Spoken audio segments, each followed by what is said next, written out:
Vivemos cercados por ideias. Conceitos que moldam o que pensamos, o que sentimos, o que buscamos. São os paradigmas de nossa cultura. Somos ensinados a lutar por nossos direitos, A buscar incansavelmente a nossa felicidade a acumular nossos bens, e a conquistar a nossa fama. mas e se estivermos vendo tudo por uma lente embaçada? E se os valores que guiam a nossa vida não forem os mesmos valores do reino de Deus? Jesus quer mudar nossa forma de ver a vida, quer alterar nossos paradigmas. É hora de trocar as lentes.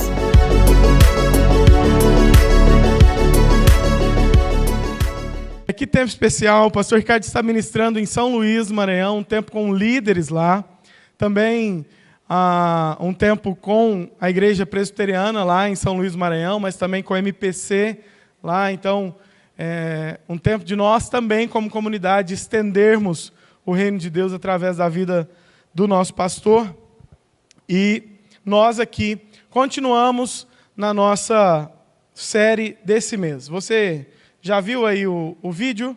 Nós estamos falando sobre paradigma.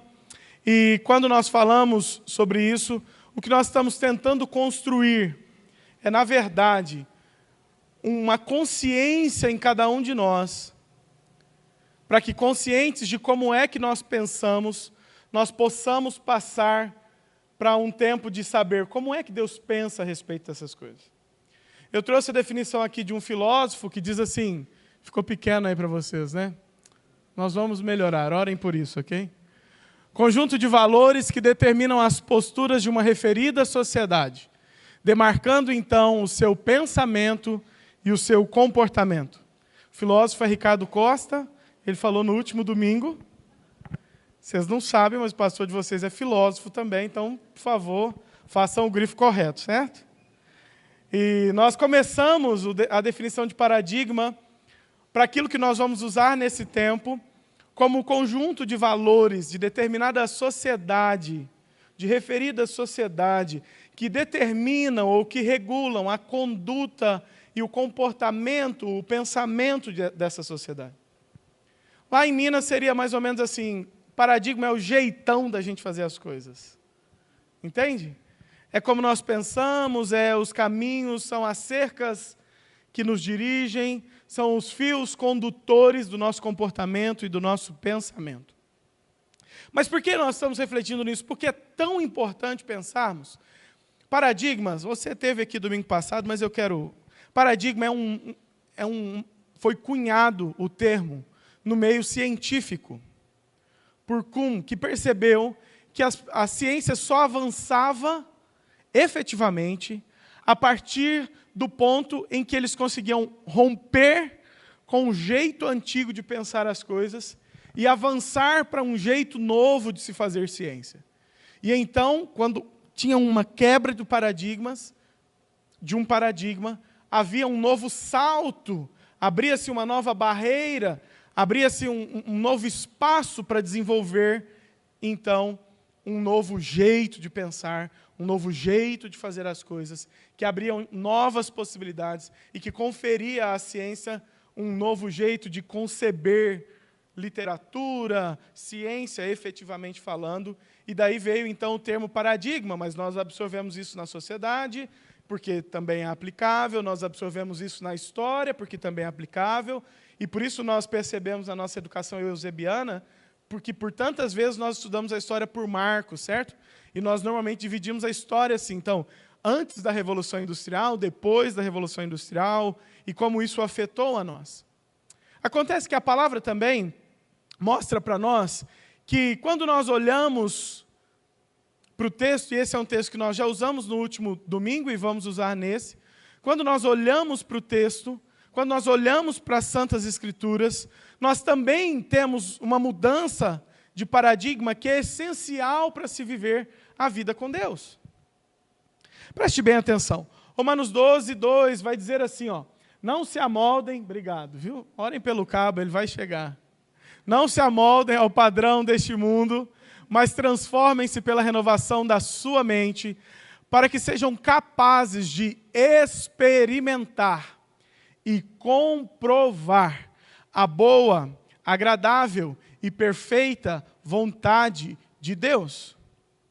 Sabe, eu disse para você paradigma, e a Bíblia diz para nós padrão, e é tão essencial refletirmos por isso, porque também, quando nós olhamos para a Bíblia e nós olhamos para nós precisamos experimentar esse rompimento de paradigma, essa nova vida que é dada em Cristo Jesus, eu já estou me antecipando, né? Que é dada em Cristo Jesus, para que nós possamos viver exatamente como Ele deseja. Quando Paulo fala sobre isso aqui, ele está falando num contexto de prestarmos o nosso culto ao Senhor. E aí ele vai dizer assim, parafraseando, existe um jeito errado e mundano de se prestar culto. Contudo, vocês não prestam culto assim. Vocês são renovados na sua mente, tendo em todos a mente de Cristo. Ele fala isso em outra parte. Mas ele recomenda a nós, não se amoldem ao padrão do mundo. Tem um jeito do mundo de fazer as coisas. Mas para que vocês experimentem o jeito de Deus, a vontade de Deus, é necessário que vocês transformem a sua mente, mudem o padrão, certo? Tem um padrão do mundo, e esse não deixa com que nós experimentemos qual é a boa, perfeita e agradável vontade de Deus. Mas há um padrão de Deus, para que nós construamos tudo nas nossas vidas, e todas as coisas precisam ser ressignificadas a partir do padrão de Deus. Então, quando nós olhamos para as Escrituras, é isso que nós percebemos. Eu estava esquecendo de algo. Eu estou com uma caneca chique hoje aqui, do Pegada, dos meus irmãos lá da Comunidade Vinhedo. São um abraço. Isso vocês já me viram subir com a garrafa da Radical, isso é um testemunho da unidade da igreja em Vinhedo, que passa pela nossa casa, ok? Isso nasceu no coração do nosso líder de juventude, o Vitor, mas também nasceu nas nossas reuniões de liderança, quando nós dissemos, como igreja, nós não vamos fazer nada sozinhos, e nós estamos dispostos a abaixar nossas placas para cooperar com aquilo que o Reino de Deus está fazendo em Vinhedo. Então isso é testemunho para nós, para que você saiba e se envolva toda vez que você tiver oportunidade, ok? Mas como eu estava te dizendo, nós precisamos ganhar um jeito de Deus para fazer todas as coisas. E nós já falamos no último domingo sobre o meu direito, sobre o direito e a nossa concepção de direito a partir da nossa ótica, mas também a concepção de direito a partir das Escrituras. E agora nós vamos falar sobre felicidade. Qual é o paradigma da felicidade?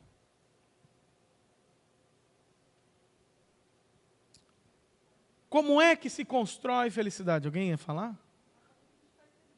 Faça tudo que te faz feliz. Ótimo, obrigado, Andresa.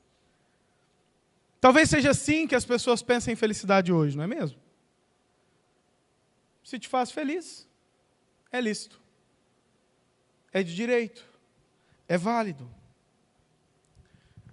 Eu fui dar uma pesquisada durante as semanas para pensar como é que as pessoas pensam felicidade. E felicidade é algo tão complexo que hoje em dia existe algo que chama psicologia da felicidade. Se você é do corporativo, você vai saber do que eu estou falando. As pessoas não trabalham mais, num lugar que não tem um escorregador e um bandejão para se servir à vontade. Né, Diego? Nossa área aí. Sua, a minha não mais, louvado seja Deus. As pessoas esperam um pouco mais das empresas. Elas esperam que as empresas dêem para elas mais do que só uma longa carreira sólida e pague o seu salário em dia. Elas agora querem se sentir pertencentes. Mimadas, diria um antigo diretor que eu tinha. Mas as pessoas constroem felicidade hoje de uma forma multifatorial. Há uma definição de um artigo publicado em Harvard Business Magazine que diz exatamente sobre isso, que fala exatamente sobre isso. Você pode acessá-lo, é grátis, não precisa pagar. Que fala sobre como a construção da felicidade é multifatorial e ele elenca pelo menos 5 coisas que as pessoas precisam sentir, para que elas vivam felizes. E aí, nesse artigo, ele vai falar sobre como que as pessoas esperam se sentir bem, faça tudo que te faça feliz. Ele vai falar também como as pessoas... Só um pouquinho aí, Yuri. Como as pessoas querem se sentir pertencentes, como elas querem sentir que elas tenham um propósito, como elas querem sentir que elas têm relacionamentos que façam sentido. Tudo isso para construir felicidade. Complexo, né, gente? Eu fico pensando, todo dia eu chego aqui e pergunto para vocês estão felizes? Acho que eu não pensei nisso, né? Complexo demais ser feliz. Mas as pessoas também, está listado nesse artigo, que elas também procuram por prazer e emoções. Pensa bem. Prazer e emoções para se sentir felizes. Só que a psicologia, em especial a psicanálise, diz que o objeto mata o desejo. E isso é um ciclo sem fim. Toda vez que você tem um objeto, Veri, você mata o desejo. E aí você vai querer outro objeto. E aí você dá vazão, você dá espaço para um outro desejo. Aí você tem uma bolsa, aqui é a da Silvia, bonita. Aí você compra a bolsa. A Silvia juntou 12 meses de salário para comprar essa bolsa. Imagine, todo aquele salário dela. Porque o Paulo não deixou ela parcelar no American Express em 24 vezes. E ela foi lá e comprou a bolsa. 2, 3 saídas. Ela passou no corredor do shopping, brilhou os olhos em outra Vitor Hugo. E o Paulo só escondeu a cara assim. Sabe? Porque prazer e emoção são inesgotáveis, experiências são inesgotáveis. E as pessoas acham que a felicidade mora aí. Isso é um estudo, ok? Eu não estou te falando o que eu pensei ou do que você acha que é. Isso é um estudo. Gente séria passou tempo estudando isso para saber que as pessoas, então, definem com essas 6 coisas: prazer e emoções, sentido e propósito, relacionamentos e pertencimento. Aí eu traduzi isso para nós em 4 delas. Experiências. Para as pessoas se sentirem felizes, elas precisam se sentir, elas precisam ter muitas experiências. Vamos lá. Posses. Então as pessoas atrelam a sua felicidade às coisas que elas têm. E aí nós vemos gente correndo a vida inteira para conquistar algo, e quando chega perto de conquistar, morre. Tem uma amiga da minha mãe, Sandra, que trabalhou a vida toda para aposentar. Seria até cômico, se não fosse trágico. Mas ela teve um AVC 3 dias antes de se aposentar. E não voltou mais. E todo o dinheiro que ela juntou não conseguiu recuperar ela do seu estado vegetativo.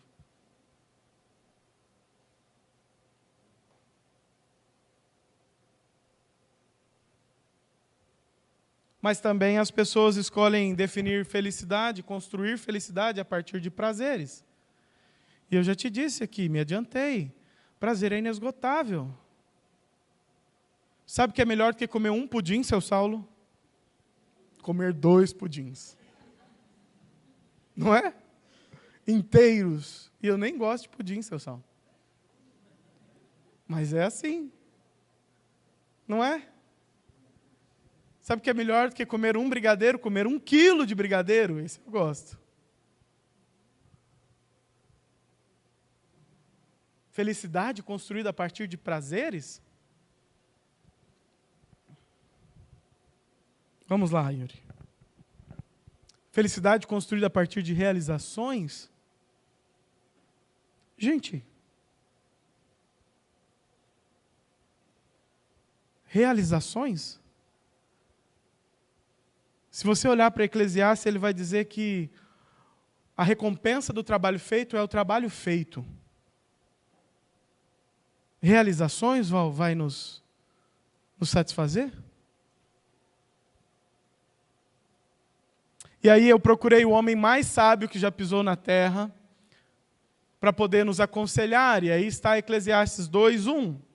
Ele diz: eu disse a mim mesmo, venha, experimente a alegria, descubra as coisas boas da vida. Isso também se revelou inútil. Se dê as experiências, mas as experiências se revelaram inúteis. Olha lá, ele diz também: lancei-me a grandes projetos, realizações. Construí casas e plantei vinhas para mim, realizações. Fiz jardins e pomares e neles plantei todo tipo de árvore frutífera, Rufo, tudo o que você pensar. Construí também reservatórios para irrigar os meus bosques verdejantes. Não foi suficiente. E ele diz: comprei escravos e escravas, tive escravos que nasceram em minha casa, ou seja, eu tive escravo com força. Eu tive escravo de gerações, pensando que isso ia satisfazer. Além disso, tive também mais bois e ovelhas que todos os que viveram antes de mim em Jerusalém. Comprei, ajuntei, posses, ajuntei para mim prata e ouro, tesouros de reis e de províncias. Ele não só se conteve em ter o seu próprio tesouro, como também ajuntou o tesouro de reis e de províncias. Como um selo de quem diz: está vendo aqui esse copo? Esse copo aqui é lá de Vineyard City, a província de Vineyard. Fui lá e trouxe, para ver se satisfazia-me. Servir-me de cantores e cantoras, olha isso aqui. E também de um harém, as delícias dos homens. E sabe o que ele conclui com tudo isso? Qual é o mais famoso dos versos conhecidos de Eclesiastes? Eu nem coloquei ali. Vaidade, vaidade, tudo é vaidade.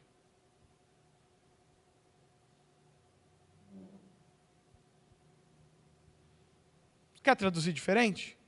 Ele diz assim: tudo é vapor. Vapor. Posses, realizações, tesouros, riquezas, relacionamentos, experiências. Experimentei de tudo, se mostrou inútil. Eu comprei todas as coisas que podiam serem compradas, se mostrou inútil. Eu realizei todas as coisas que eu podia realizar. Ah, ninguém fez um jardim irrigado, faça. Ah, ninguém teve tantas plantas, eu quero ter.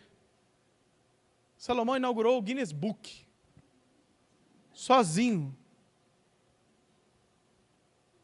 E tudo que ele conclui, Adriano, tudo é vapor.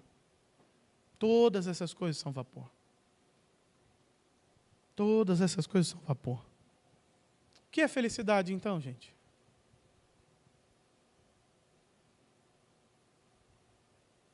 O que é felicidade? Eu comecei construindo com você, dizendo: está ligado a experiências, a realizações, a posses, a pertencimento, a sensação de propósito. Mas eu fiquei sem nada. Foi assim que eu fiquei mesmo durante a semana, do jeito que você está agora, pensando: e agora? O que é felicidade? Mas eu não me contentei. Fui lá e disse: eu vou pesquisar. Busquei uma revista, Stanford Business Magazine, que fizeram um artigo, reuniram os homens mais caros do mundo, os maiores conselheiros de Jeff Bezos, conselheiros de Elon Musk.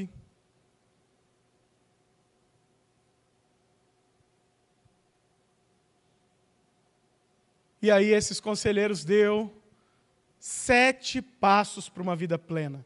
Porque felicidade é multifatorial e lembra bem uma vida plena. Um desses conselheiros é Jeffrey Pfeffer. Bernardo, se você quiser dar um up na sua carreira, ele custa $20 mil para passar 3 horas com ele e ele vai te pagar o café. Fique tranquilo. Às vezes, você quer dar um up lá na Brasil Capas, Edu, se vocês quiserem. Maurício, se quiser, entendeu? Presidência. $20 mil. E eu estou te dando de graça aqui, ó. Passa logo, Yuri, que eles já tiraram foto. Fábio aqui tirou foto. Mas eu preciso te dizer uma coisa. Não foi nenhum desses conselheiros que construiu isso. E se eu dissesse que esses 7 passos para uma vida plena foi o próprio Deus Criador que deixou registrado para nós.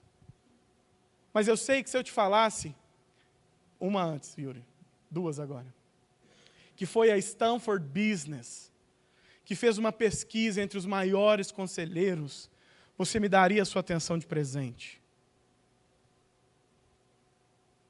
Mas eu preciso te dizer que quem fez isso, na verdade, foi o próprio Deus Criador. E deixou registrado para nós. E os conselhos são: a vida é breve, e isso é sério. Viva intensamente cada momento. Esse aqui está errado ali, ó, Yuri, eu escrevi errado. Esse aqui é um conselho para os palmeirenses. Não viva refém do passado, Adriano. Saiba quem ouvir. Vocês ganharam uma nova oportunidade, Adriano. Tudo fez novo, calma lá. Saiba quem ouvir. Nunca pare de aprender e crescer. Busque uma vida de equilíbrio ou fuja dos extremos. E terminar bem é mais importante que começar bem. Vamos lá. Abra sua Bíblia em Eclesiastes 7 e nós vamos passar por alguns desses versículos, não nessa ordem aí. Essa é uma literatura poética hebraica, então, às vezes o autor constrói, ele fala de algo, ele volta falando de outros assuntos, e aí ele fala de algo que ele estava falando antes, e aí ele volta, trata outros assuntos. Então, eu sistematizei aqui para que a gente entendesse.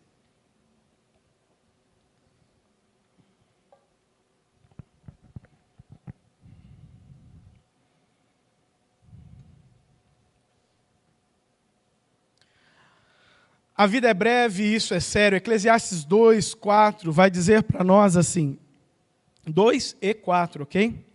É melhor ir à casa onde há luto do que a uma casa em festa, pois a morte é o destino de todos. Os vivos devem levar isso a sério. O 4.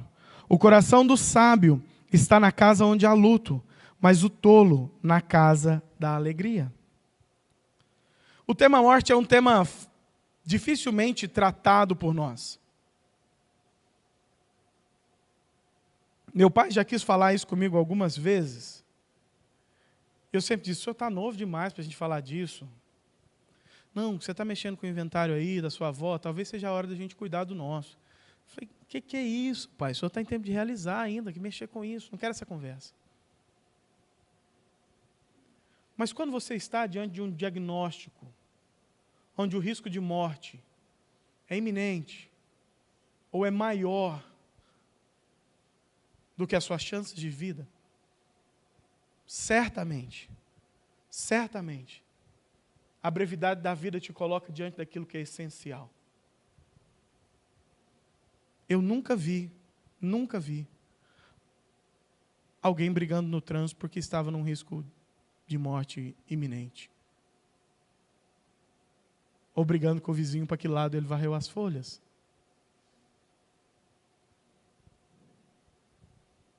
A brevidade da vida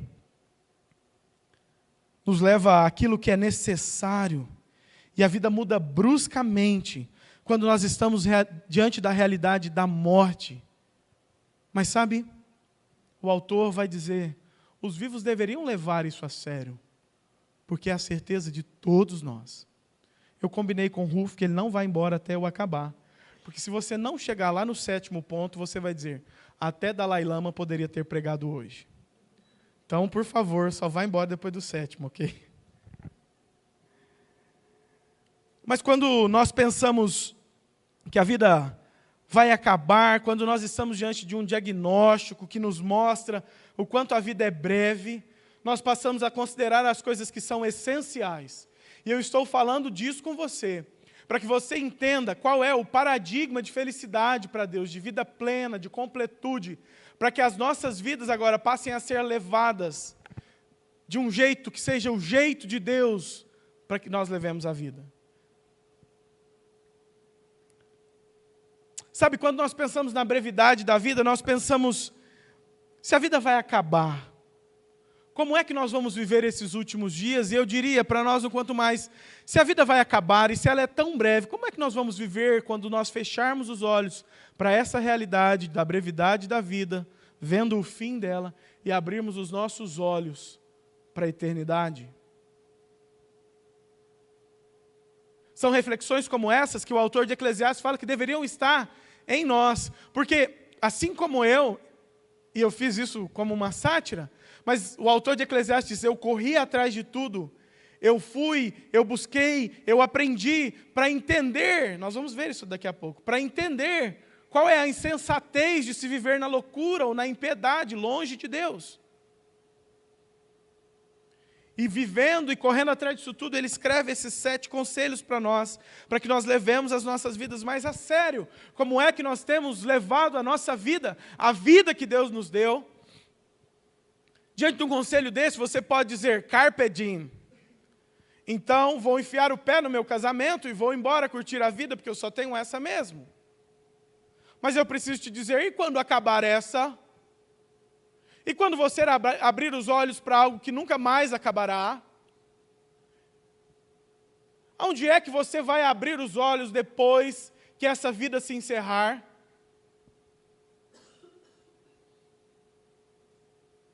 Essas coisas deviam ser mais próximas de nós.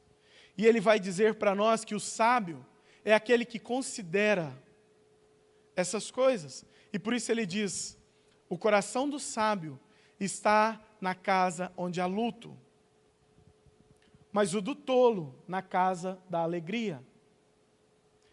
Alegria consome a vida. Alegria consome a vida. Mas a adversidade constrói a vida. Eu vou repetir para que você entenda. Alegria, dias alegres consomem as nossas vidas. Quer acabar com o dia? Vai fazer coisas bem alegres. Mas o dia da adversidade constrói as nossas vidas. Uma das coisas que eu acho mais peculiar no nosso costume são os comentários de cabeceira de caixão, gente. Todo mundo chega lá e olha um para o outro e diz, que coisa, hein? Tão novo, não? Rapaz, encontrei com ele essa semana. Cara cheio de plano, sonhador, e ia e fazia, acontecia. Ele falou comigo, ele tinha que viver uns 130 anos mais para poder realizar tudo. Tem uns que dizem assim, e a viúva, hein? Nova, bonita. São seus amigos que te vendem, José. Seus irmãos que te vendem. E as crianças? Quem vai cuidar dessas crianças? Menino atentado, o homem morre agora. Como é que vai ser? Não tem nada melhor para reunir as pessoas todas do que um dia de morte. Não é?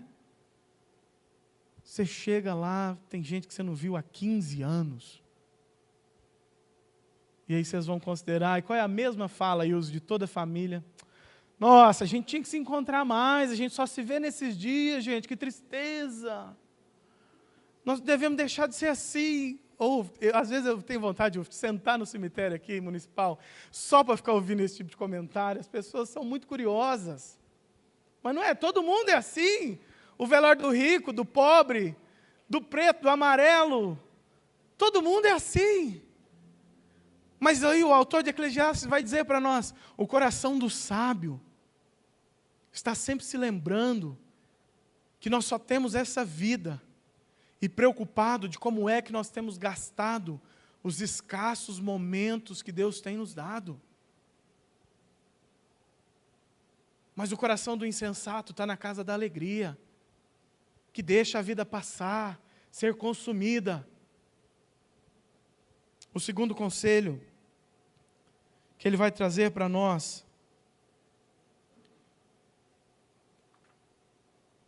é: viva intensamente cada momento. Aí você vai dizer, o Eliel agora é coach. Eu não sou. Mas o autor de Eclesiastes vai dizer assim, ele também não é, ok?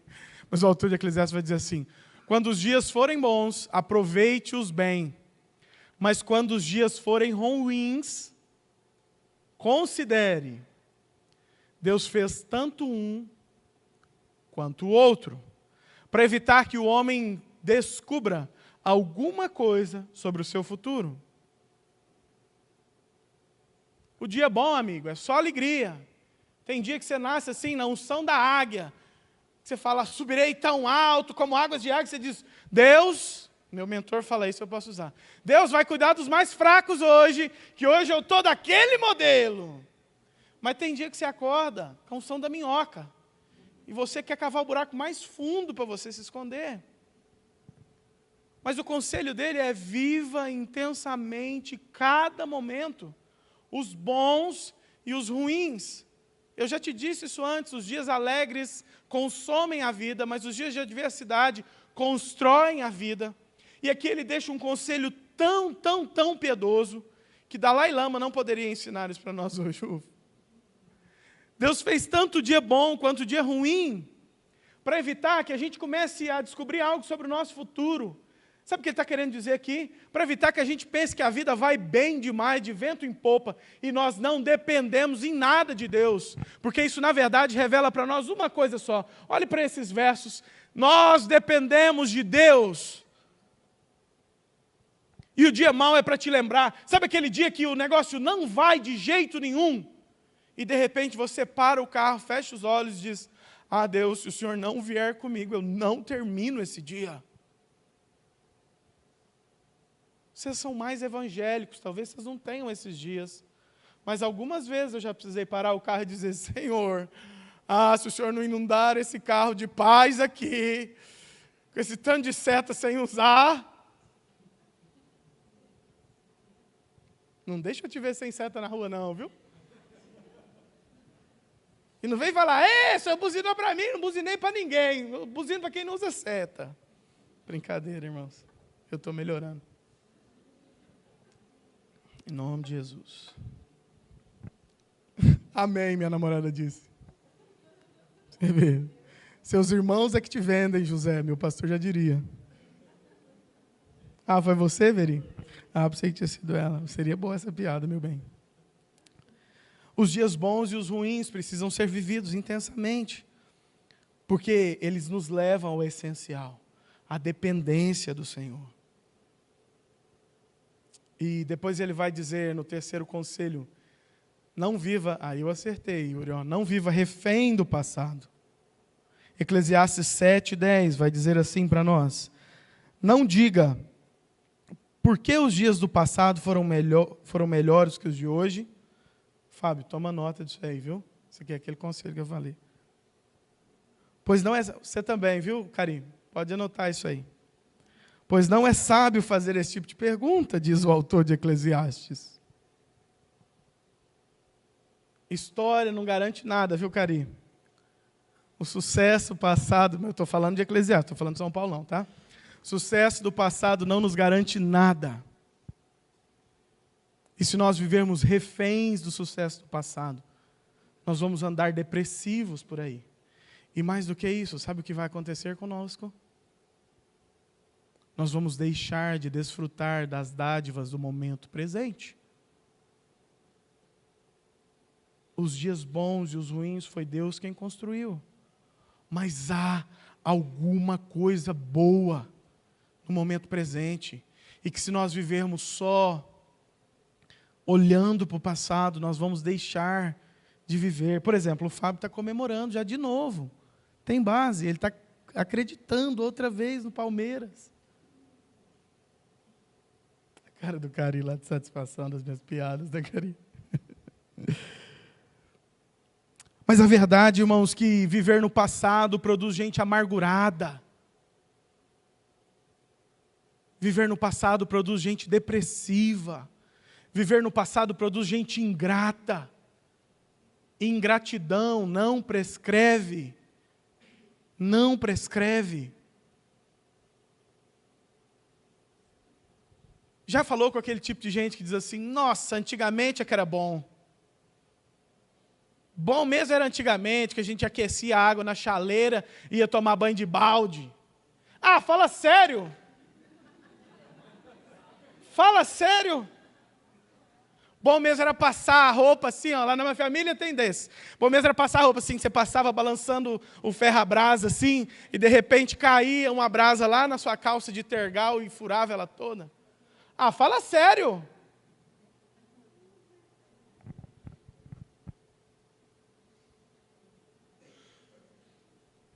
Irmãos, até entendo, apesar da minha piada, que tinham coisas excelentes naquela época. Sabe, quando eu ouvia, e ouço, os meus pais ainda são meio saudosistas com isso, eles falarem sobre isso, é claro que eles estavam falando dos meus avós terem os 9 filhos em casa, e eles desfrutarem de plena comunhão, deles viverem juntos, sabe, da alegria de ter o pai e a mãe perto. É claro que nós entendemos isso, mas essas coisas não podem nos amarrar, porque o momento presente carrega das misericórdias que o Senhor renovou hoje para nós. E o Senhor é um Deus que cuida de nós todos os dias. Todos os dias. Lembre-se, Jesus disse em João 6, não foi Moisés que deu o pão dos céus para vocês, contudo eu vos digo, eu sou o pão do céu. Eu sou o pão que desceu do céu. Se maná descia todos os dias, há uma porção fresca e nova de Deus para nós todos os dias. Mas não de um pão que se corrompe, mas do pão fresco de Deus. Cristo em nós. Por isso, não viva refém do passado. O quarto conselho, eu vou avançar antes que o Rufo saia e fique pela metade. Diz assim: saiba a quem ouvir. Eu falo muito com o Rufo porque eu posso pegar no pé dele, depois ele me dá uns tapas e está tudo bem entre nós, ok? Então, se você ficar chateado, tenha a liberdade do Rufo. Me dê uns tapas e nós estamos perdoados. Saiba a quem ouvir. Eclesiastes 7,5 vai dizer aí para nós, ó, eu vou ler aqui que está mais perto. É melhor ouvir a repreensão de um sábio do que a canção dos tolos.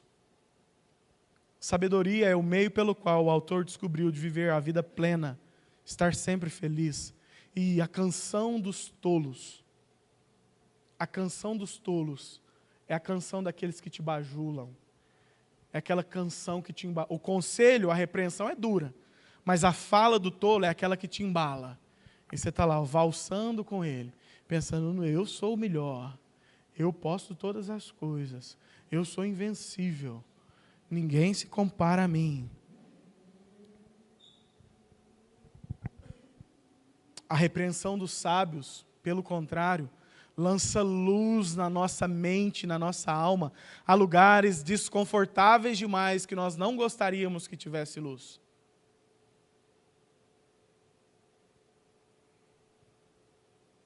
Sabe aquela conversa que a gente senta e você pede um café sem açúcar e o café fica até doce, de tão amargo que vai o assunto? Já viveu essas? Que a pessoa fala uma frase só para você e você fica incomodado com aquilo uma semana, dizendo, ai gente, será que a Cirlei está certa do que ela disse para mim? Meu Deus, como é que é isso? E agora, ela falou isso de mim, eu acho que ela está mesmo certa, eu vou ter que lidar com isso, olha como é que eu sou.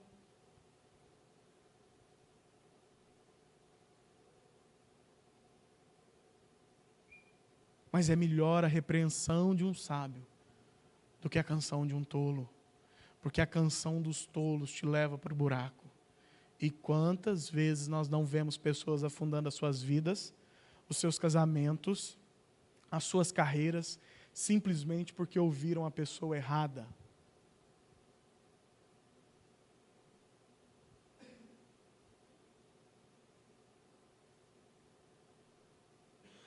Paulo Borges Júnior sempre faz uma pergunta para nós, lá quando éramos mentoreados por ele. Ele diz, Vocês estão procurando amigos ou vocês estão procurando quadrilheiros?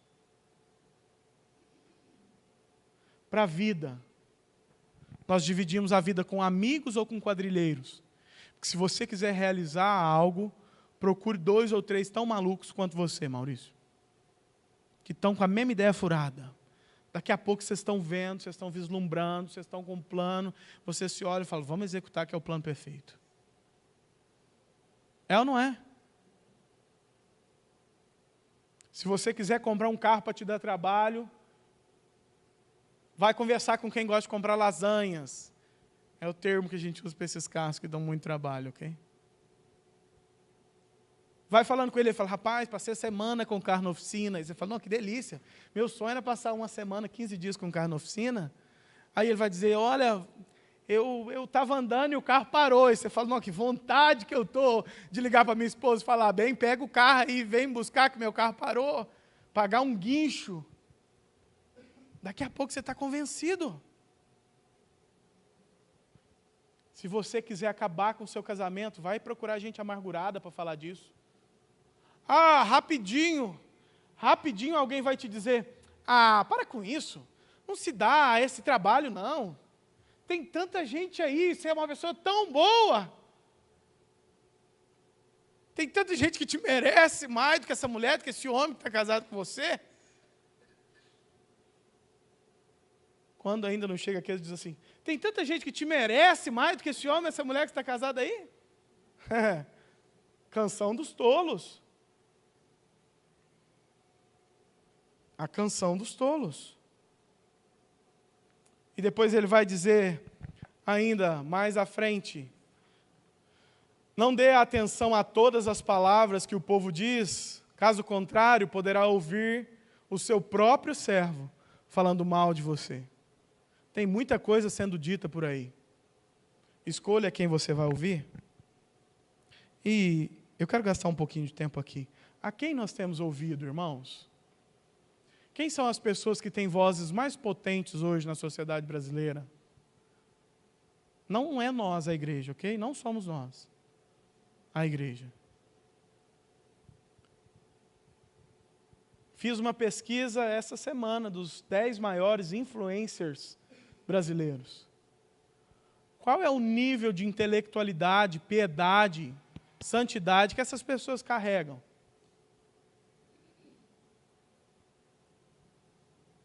Essas pessoas estão aconselhando não só a você, talvez nem a você, mas estão aconselhando os seus filhos.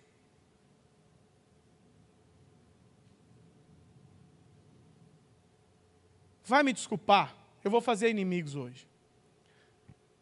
Nós ouvimos denúncias da antiga ministra dos Direitos Humanos e ignoramos por uma pauta ideológica, mas veio um moleque, um menino, e denunciou a adultização, e beleza que ele fez isso, e todos nós colocamos 300 e tantos milhões de views naquele negócio, somado às plataformas. A quem nós temos ouvido?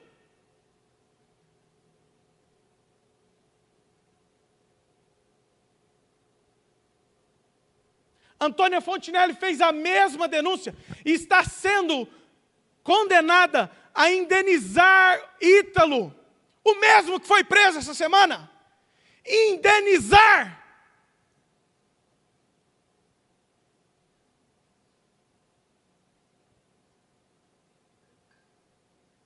E não fica pensando qual é a minha posição política aí na sua cabeça, não. Talvez você até já saiba. Mas a quem nós temos dado voz? A quem nós temos ouvido? Quem dá o tom das conversas lá no seu trabalho? São os homens que carregam uma fala pornográfica ou você? Homem de Deus completo que diz, gente, essas coisas não constroem a gente. Vamos parar com isso. São as mulheres lá do seu trabalho que amam fofocar e acabar umas com as outras, que dão o tom, ou é você que é voz agora? Mais do que ouvir, nós precisamos ser voz nos lugares. Vamos parar com isso. Vamos parar com isso. Vamos para o próximo, Yuri. Eu já gastei tempo demais aqui. Nunca pare de aprender e crescer. Você vai dizer, o Eliel traduziu no pain, no gain, mas não é isso. O autor de Eclesiastes vai dizer assim, por isso dediquei-me a aprender, a investigar, a buscar a sabedoria e a razão de ser das coisas. Desse descontentamento que ele experimentou lá do começo, que nada foi útil. E ele disse assim, para compreender a insensatez da impiedade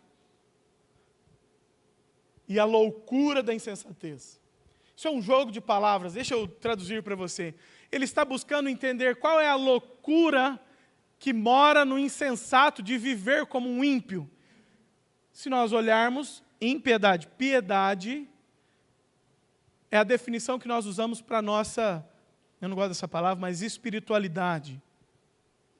Um homem piedoso, uma mulher piedosa, é aquele, aquela que é movido pelo coração de Deus. E ele gastou tempo pensando na insensatez da impiedade e na loucura da insensatez.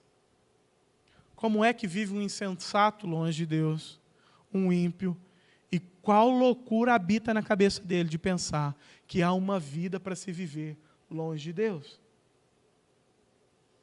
E parece louco falar isso, né? Nunca pare de aprender e de crescer. Mas na vida cotidiana, a estagnação é um novo nome para preguiça. Nós precisamos aprender, nós precisamos crescer. E é isso, quando eu falo isso, o seu conceito, o seu paradigma ainda está errado. Se você pensa assim, eu preciso aprender, eu preciso crescer. Quando na verdade devia ser assim, eu preciso aprender, eu preciso crescer.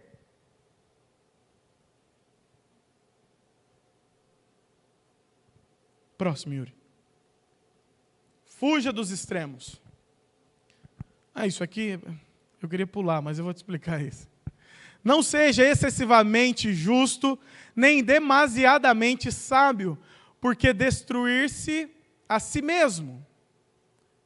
Não seja demasiadamente ímpio, nem seja tolo, por que morrer antes do tempo?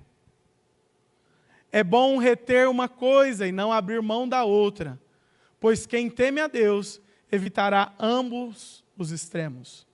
Aí você deve estar pensando, ele hoje aconselhou a gente a não ser nem tão justo demais e nem tão louco, insensato demais. Mas na verdade o que ele está dizendo aqui são dois conselhos separados. E o primeiro dele é, não seja excessivamente justo, nem demasiadamente sábio. Por que destruir-se a si mesmo? Aqui ele está falando com os sábios, com os ímpios, com os piedosos. Dizendo assim, olha, apesar de toda a verdade que vocês carregam, saibam que vocês não vão mudar o mundo sozinhos.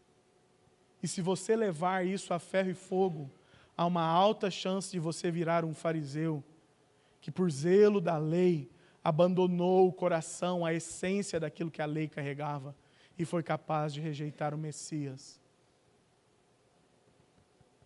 Nada é mais poderoso do que alguém certo para amargurar um coração, que leva tudo a ferro e fogo e diz, é assim porque é assim porque a regra é essa. Fulano, mas nós vamos perder as relações, que perca, não me importo, é assim, vai ser assim, sabe esse tipo de gente? Isso é ignorância. Isso não é excesso de sabedoria. O que mora no excesso da sabedoria é ignorância. Sabe, tem uma regra muito simples que eu aprendi para a vida, que diz assim, o maior marco da maturidade não é sinceridade, mas sensibilidade. O maior marco da maturidade não é sinceridade, mas sensibilidade. Existe um mal que os sinceros correm, um risco que os sinceros correm, que é o sincericídio. Às vezes eles se matam mesmo, eles se destroem, por quão sinceros eles são. Mas o maduro é sensível. E a vida é tão mais plena quando você se torna sensível. Já percebeu que os homens vão ficando mais velhos e vão se emocionando cada vez mais? Vão se tornando sensíveis a ponto de ficar tão sensível que às vezes uma pessoa até dá uma desaforada nele e ele pensa, é um menino ainda? Você faz isso, seu Saulo? Ah, é um menino. Ele está enganado. Eu queria já agora estar na posição do seu Saulo, gente. De olhar com sabedoria e dizer, correndo tanto, está correndo tanto, filho.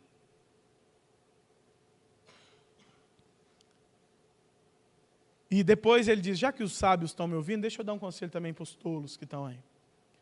Deixa eu te falar, para que você vai ser tão ímpio e tolo? Você vai morrer mais cedo. Para com isso. Para com isso.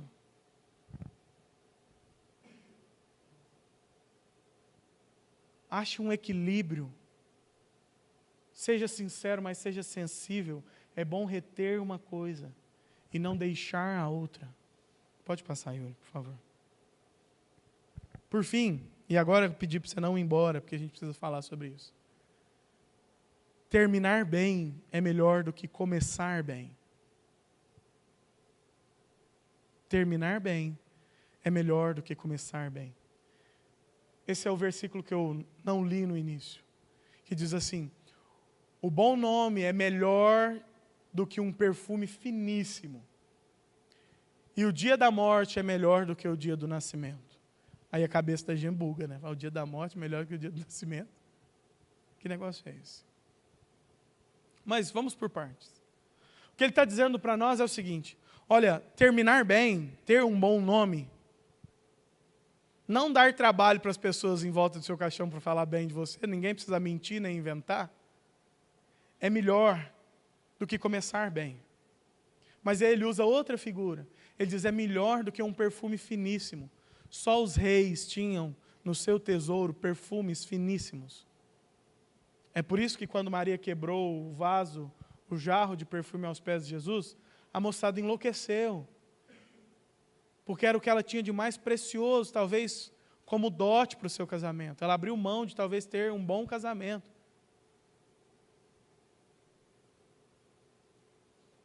Mas ele está dizendo, é melhor você morrer com um bom nome do que ter o mais fino das riquezas que alguém pode ter.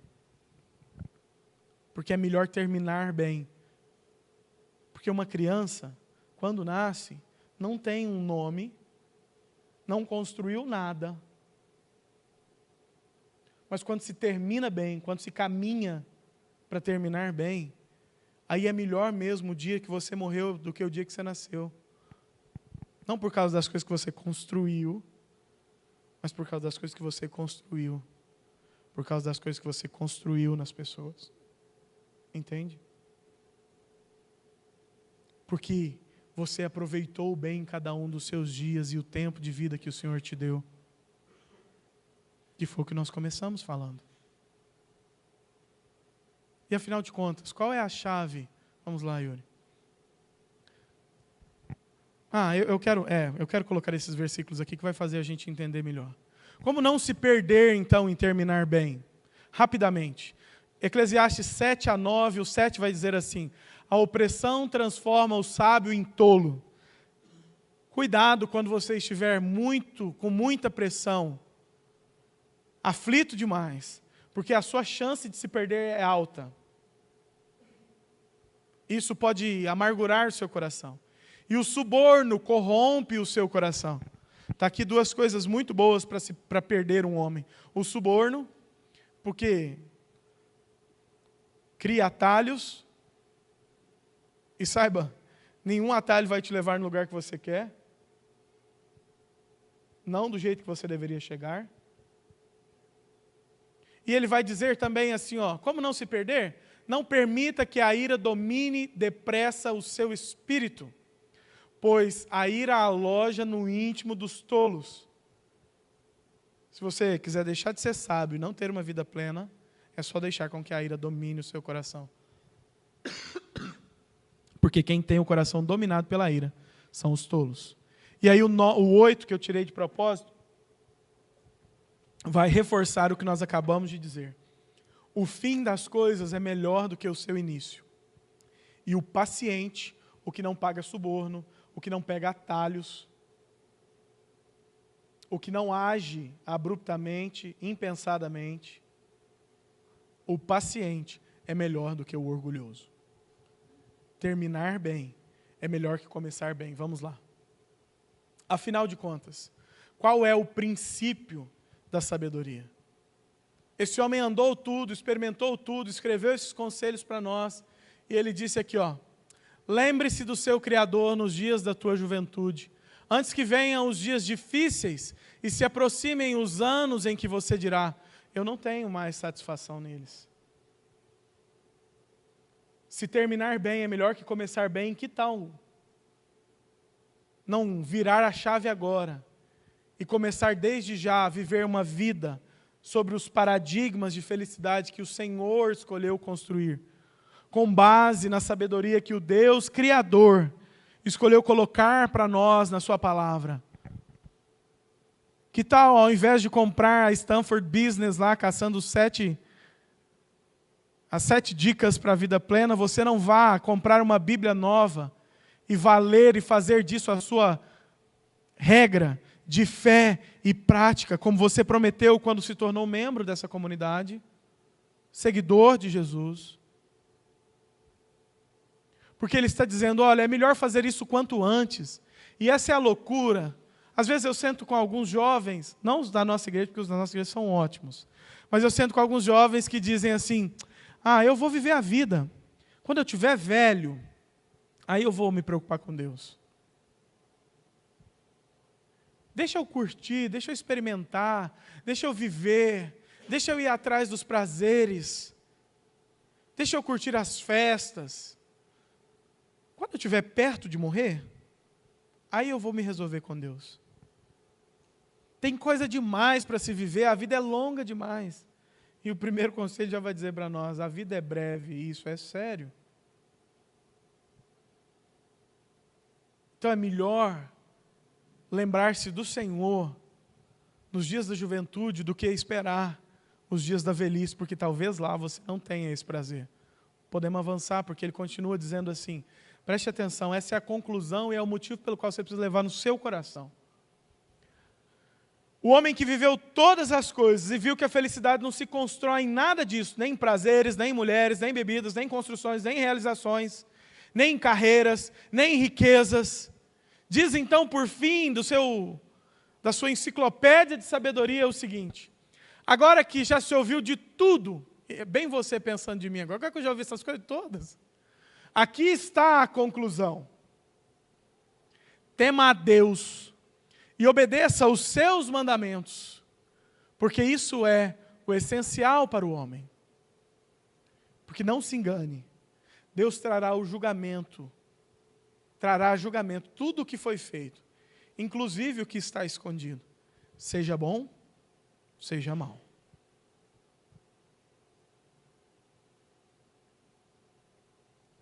O princípio de toda a vida plena é o temor do Senhor e a obediência aos seus mandamentos. É por isso que quando Jesus veio para nos resgatar, Ele não escolheu melhorar a sua vida. Ele não escolheu mudar a sua vida, mas Ele escolheu transformar a sua vida. A ponto de que a figura que se acha para poder dizer isso e Paulo vai dizer, uma nova vida. Despir-se de um velho homem, de uma velha natureza, e revestir-se de um novo homem, de uma nova natureza. Muitas pessoas correm atrás desses 7 conselhos, mas poucas delas querem render-se ao último e dizer, ok, não há felicidade senão temendo ao Senhor e vivendo o plano eterno do Deus Criador para cada um de nós. Se é melhor começar o quanto antes para não esperar chegar o dia da velhice, a minha pergunta para você, meu irmão, minha irmã, essa manhã, é por que então não recomeçar hoje?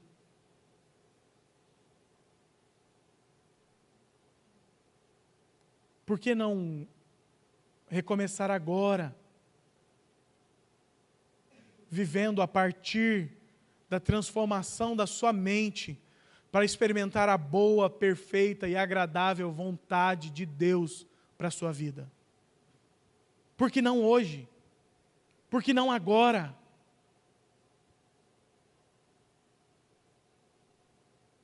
Provérbios vai dizer: o sábio aprende com os outros.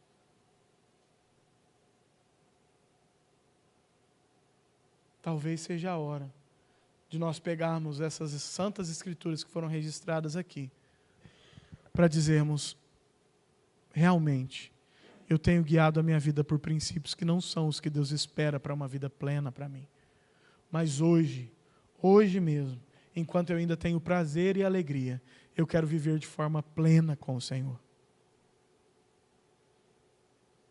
Eu quero ver os meus negócios caminhando na felicidade plena que Deus tem.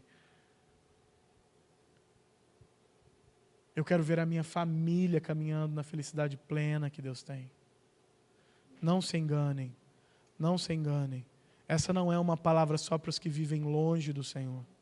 Essa é uma palavra para nós que vivemos nos nossos arraiais também. Que por vezes escolhemos guiar as nossas vidas por conselhos de outros, não sabendo a quem ouvir, nos esquecendo que a vida é breve, gastando de qualquer jeito a vida que Deus nos dá, vivendo longe do padrão de felicidade, de completude, de plenitude que o Senhor escolheu dar para mim e para você, nos dando a vida dele, para que nós pudéssemos então viver uma nova vida em Cristo Jesus.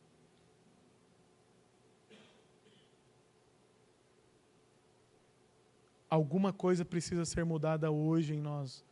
Nosso time de adoração, por favor. Porque o reino de Deus é um reino de ponta-cabeças.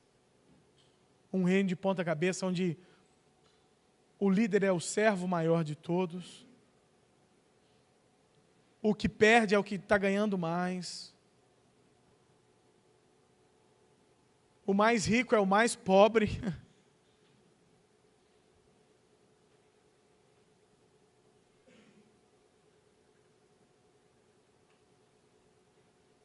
O meu intuito todo essa manhã foi levantar boas perguntas para a sua semana. Porque talvez seria fácil demais, eu construí isso de propósito, te dar 7 regras como receitas, que não requeresse da sua consciência nem um tostão de pensamento, para você reproduzir e ter uma vida sintética, mas sem a consciência do eterno, que há um jeito de Deus para a sua vida, para as suas finanças, para as suas emoções, para a sua forma de conceber a felicidade, para a sua forma de conceber o direito. Coloque-se de pé, vamos orar.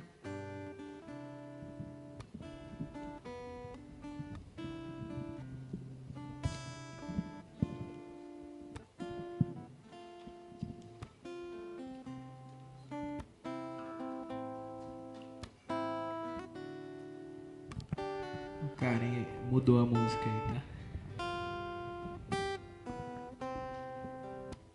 Vou te mandar. Feche seus olhos. Senhor, nós estamos diante do Senhor e da sua palavra. E diante dela, Senhor, todos nós queremos te pedir, ajude-nos a viver do seu jeito, Senhor. Ajude-nos a construir e a perceber felicidade à sua medida, Senhor. Livre os nossos corações de correr para as experiências, para os prazeres, para as vontades. E faça-nos avançar, Senhor, para o propósito eterno do Senhor. De aproveitar bem cada dia, de colocar os nossos corações na dependência do Senhor. De vivermos, Senhor, conforme as tuas santas palavras. De obedecer os seus mandamentos e de temer o Senhor sobre todas as coisas. Ah, Senhor, nós queremos experimentar uma transformação nas nossas mentes como comunidade, Senhor, para que nós possamos viver, experimentar e ter como comum a boa, perfeita e agradável vontade do Senhor em nós. Ajuda-nos, Jesus. Ajuda-nos, Jesus. Ah, Deus, há algo em mim e nos meus irmãos que nem eu e nem eles podem fazer, nem por mim e nem por eles mesmos. mas nós clamamos o Seu Santo Espírito que mova os nossos corações em transformação, produzindo em nós a vida que estava no Senhor, aqui e agora. Para que, Senhor, as pessoas cruzem conosco na rua, nos nossos trabalhos e se confundam. Será que eu estive com ele, com ela ou com o próprio Jesus? Por favor, Deus, faz habitar em nós corações tão felizes à medida do Senhor, para que nós olhemos todas as coisas e saibamos: o Senhor criou todas elas, e por isso eu me alegro, eu me regozijo. Em o nome de Jesus nós oramos. Amém e amém. Vamos cantar.